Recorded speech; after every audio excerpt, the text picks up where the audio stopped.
My childhood was very confusing. At the same time, I really enjoyed it. I had a lot of good times, especially with my parents. Compared to some of my friends, I actually had a good childhood. You know, I just always was so shy and scared and didn't know where I would go.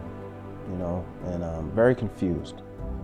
Like I was terrified of how people looked at me, and it was weird because my whole family, they were very outgoing. And like me, I was a kid just in the background with his toys, playing with my toys in a corner. My artistic abilities really started from movies. From there, it was just, I don't know, I just loved art, you know. As a child, I was always lonely, even though I had a lot of people around me. I used my art and my toys as my coping mechanism. So whenever I was lonely, I always had an avenue to go down. It kind of gave me like, it gave me an out. Art always gave me an out. I started like experimenting at like 11, 12. It started off a lot of fun, a lot of fun. But at 17, I took a turn for, I would say, the worst, because I started, instead of selling them, the drugs, I started using them. I didn't care anymore what anybody thought about anything. So it's like, what's that? I'll do it. What's that? I'll do it. What's that? I'll do it. I don't know, it took me down some dark paths. One example where things got really bad was my retail job. When I started working there, I was literally a functional addict. It was very difficult during that time period. I thought about suicide a lot during that time period. I thought of overdosing on purpose during that time period. I started stealing from the job to support my habit.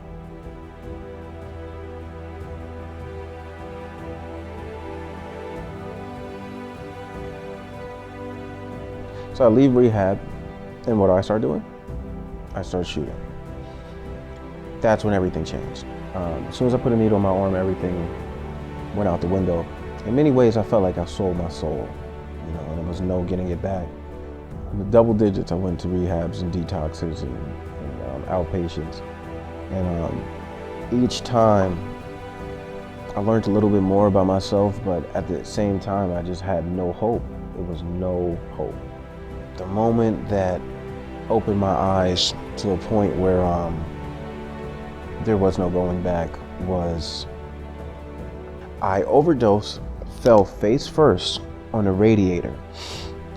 Every day I look in the mirror and I call it my rebirth mark. I feel like I had a second chance on life, and not a lot of people get that.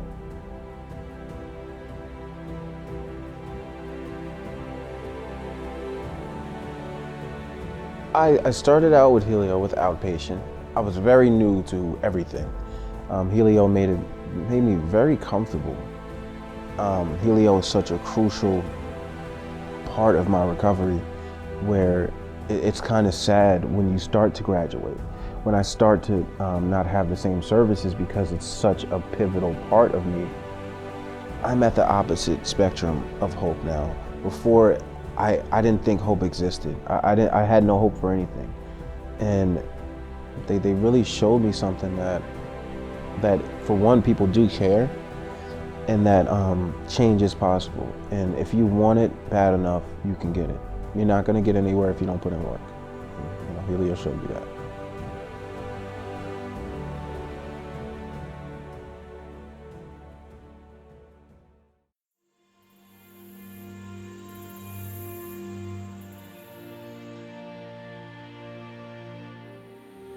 My childhood, I grew up in a really small town. I graduated with like 60 people. I grew up on a horse farm. So my parents still live in the house that I grew up in, which is really nice. My freshman year in high school, there was a car accident. Two of my best friends died in one car accident. So that just started this like reaction, I guess. There was 13 deaths from the time I was a freshman to a senior, and as you can remember, I went to a really small school, so it was just really difficult to deal with all of that. My best friend since childhood killed himself when I was 22, so it was really tough. He struggled with addiction, so I started doing other things to cope with what was going on. It was like shell shock. So I think like the mixture of the perfect storm, it hit that way. So that's when all my focus went to doing drugs and doing heroin. So that's when everything, my life was gone. It was taken away. I always said the night before that I'd quit. I would quit tomorrow, I'd quit tomorrow. I said that, I'm not kidding you, out loud to myself for about 2 years. One of the times I was definitely out of control, I wanted to kill myself. So I had got a gun prior to that and couldn't do it. And then I went on a drug binge for 2 weeks long, and I didn't eat or sleep. I had like lost my car, and I finally just sat down and I had enough. So the cops came, put me back in the cop car, and I was finally just tired. Tried to fall asleep, and they Narcaned me, and I stopped breathing, so I was in ICU for 3 days. And then following that, my parents had no idea what was going on. And then seeing them the weeks after, how like upset they were, not at me for being an addict, but because I was very sick. And I think what they did understand is that they didn't want me to die, and that they were gonna do anything that they could do on their end to try to get me to be in the right direction.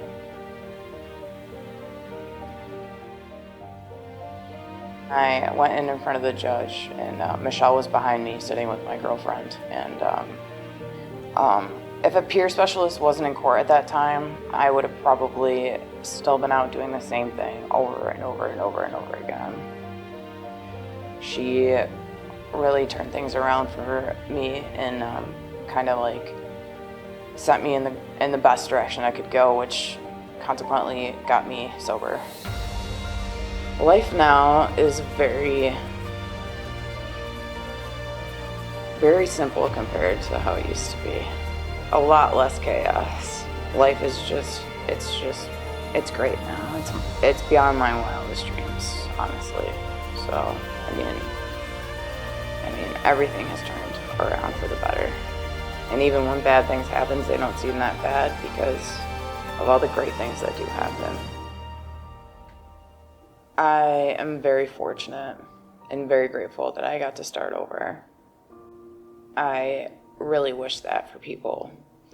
When it does happen, it is very magical, very, very wonderful.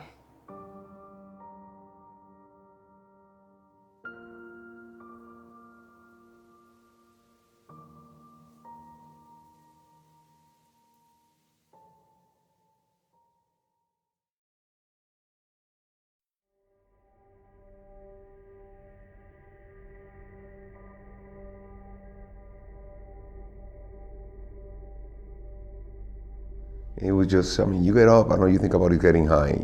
And your whole life is centered on that. There is nothing else. You don't care about anything. You don't care about yourself. I didn't care about myself. I didn't care about anything. All I wanted to do was get high. And you look in the mirror and you look real bad. So that contributes to it because you feel so bad about yourself. I was 14, 15 when I started smoking weed, and 17 when I started using heroin. And I didn't like alcohol too much, even though I drank just to get drunk and be high. And then I went to pills. And when I went in the military, everybody was coming back from Vietnam, and some of the guys were into heroin, and that's how I was introduced to heroin. And the group of people that I got high with were a very small group of the division. It was only a few guys that did that. So marijuana, pills, heroin. Once I tried heroin, unlike marijuana, I liked it.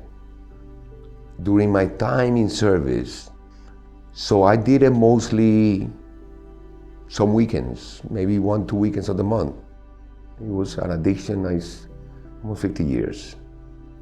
It's a waste a waste of a lifetime. But I was blessed because I ended up in Utica, and when I went to court, they put me in the Veterans Diversion Program. And I was good, but I was trying to manipulate my way through it and continue to get high.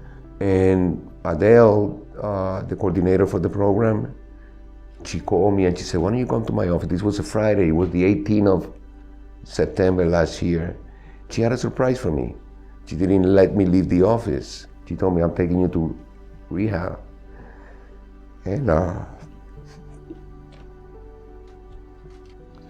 that changed my life.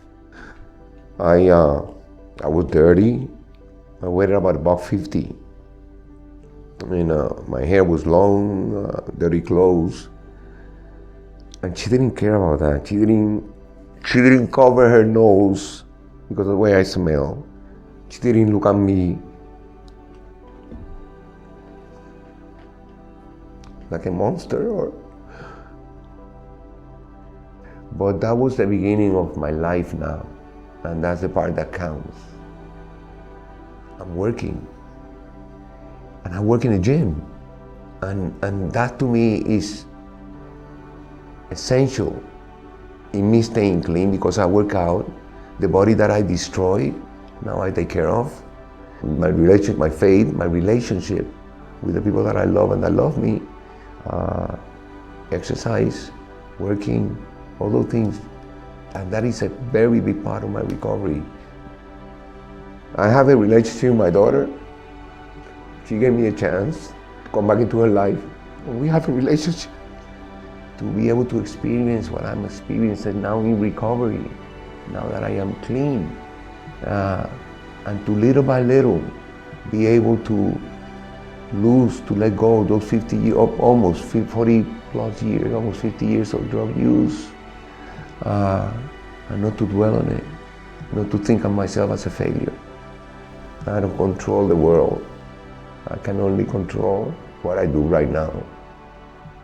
Everything else is going to fall into place. Just make the right decision.